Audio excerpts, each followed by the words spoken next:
Hola, queridos amigos y amigas youtubers. Hoy os vamos a traer un pedazo de vídeo de cómo hacer para que... ¿Cómo hacer, señores? Ahí lo ha dicho todo. Digo, no, sí. Sigue. Seguimos. Mejor sigo yo solo.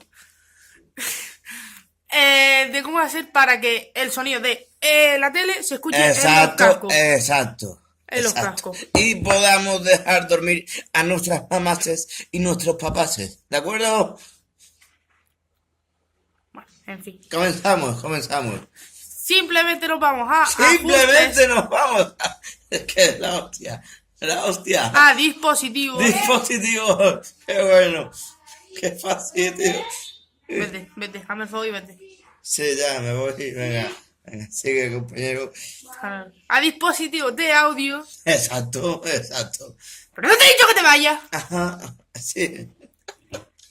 Y aquí es donde pone salida a auricular. Salida y salimos todos.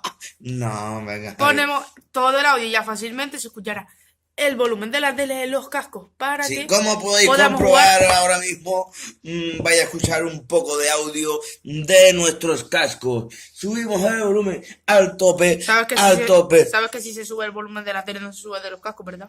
Eso es lo que quiero mostrarle, que si subimos el volumen de la tele, no sube el de los cascos, pero se escucha el de los cascos. Uy. Se escucha. No se escucha. No se escucha. Bien.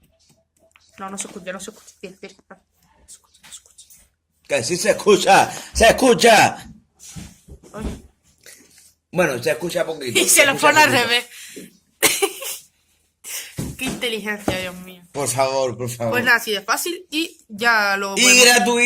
gratuito. No olvides igual que suscribirse, ¿no? Al canal y darle a un me gusta. Así. Me gusta.